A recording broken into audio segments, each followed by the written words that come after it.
안녕하십니까. 수학의 오메가 저자 이동선입니다. 오늘은 삼각형의 넓이 구하는 문제를 하나 다뤄보겠습니다.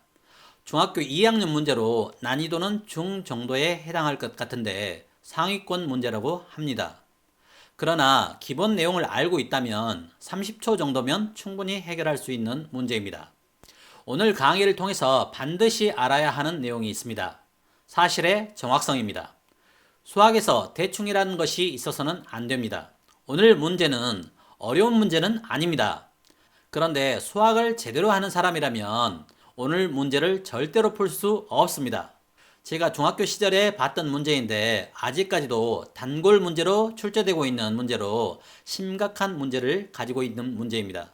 그런데 아직까지 누구도 이 문제의 문제를 지적하지 않고 있습니다. 그래서 제가 오늘 이 문제를 풀면서 이 문제의 문제점을 확인시켜 드리겠습니다. 그럼 시작하겠습니다. 자, 그림처럼 삼각형 ABC가 있습니다. 삼각형 CED의 넓이는 S라고 합니다. 이때 삼각형 ADB의 넓이를 S를 이용해서 나타내라는 문제입니다. 조건은 다음과 같습니다. 선분 AB와 선분 BC는 같습니다. 직선 AE는 각 BAC의 2등분선입니다. 그리고 변 BD와 변 DE는 2로 같습니다. 나머지 조건들은 해당하는 위치에 수치로 적어져 있습니다. 참조하시고 지금부터 문제를 풀 시간을 30초 드리겠습니다. 종이와 연필을 준비하시고 풀어보도록 하십시오. 암산에 능숙하다면 10초 정도면 충분한 시간입니다. 30초 정도 음악을 들려드리겠습니다. 지금부터 30초 후에 풀이를 시작하겠습니다.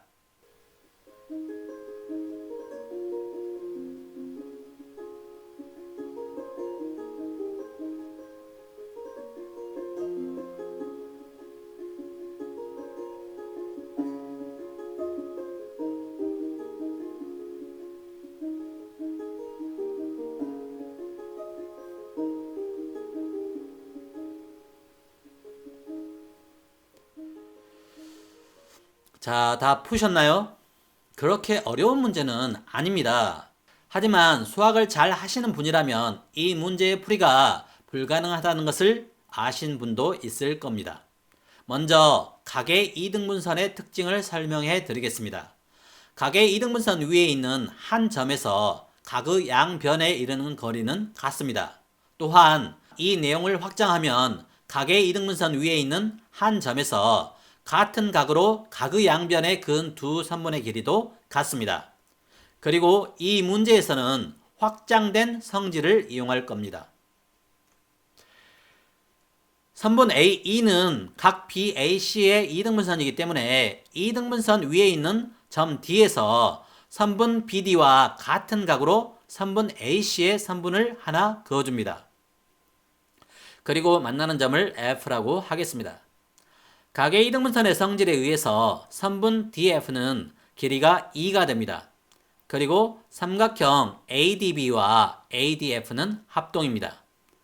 각 BDA가 60도이기 때문에 각 EDB는 120도이고 각 EDC는 60도, 각 ADF도 60도입니다. 따라서 각 FDC도 60도가 됩니다. 삼각형의 합동조건 중 SAS 합동조건에 의해서 삼각형 DCE와 삼각형 DCF는 합동입니다. 따라서 삼각형 ECF의 각은 80도입니다. 또한 삼각형의 세 각의 합은 180도이기 때문에 각 DEC도 80도입니다.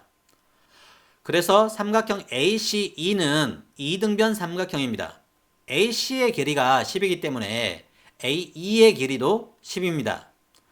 삼각형 CDE와 삼각형 ACE의 높이는 같고 밑변의 길이가 5배 차이가 납니다. 삼각형 CDE의 넓이가 S이기 때문에 ACE의 전체 넓이는 OS입니다. 전체 넓이 OS에서 삼각형 CED의 넓이 S와 삼각형 CDF의 넓이 S를 빼주면 삼각형 AFD의 넓이는 3S가 됩니다. 따라서 ADB의 넓이는 3S입니다. 자, 혹시 이 문제의 문제점을 발견하셨습니까? 풀이 과정을 보더라도 아무런 문제가 없습니다. 풀이가 문제가 없다고 해서 문제에 아무런 문제가 없다고 할 수 있을까요? 저 같은 경우는 어떤 문제를 보면 다양한 방법으로 문제에 접근하는 것을 좋아합니다. 특히나 도형과 관련된 문제는 여러 가지 방법을 시도합니다. 그런데 이 문제는 다른 방법으로 풀면 제대로 된 결과가 전혀 나오질 않습니다. 결론을 말하자면 이 문제는 철저하게 조작된 문제입니다. 직접 각도기와 자를 사용해서 이 삼각형을 그려보고 BD의 길이를 측정했습니다.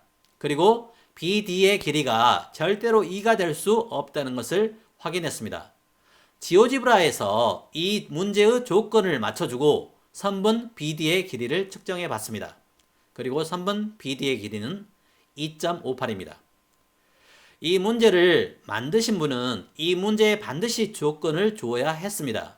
그런데 아무런 조건도 없고 수치는 임의대로 한 상태에서 문제를 풀라고 한다면 똑똑한 학생들은 이 문제를 풀 수가 없습니다. 다시 말하자면 이 문제는 처음부터 성립할 수 없었던 문제입니다. 그렇기 때문에 풀리지 않는 문제입니다.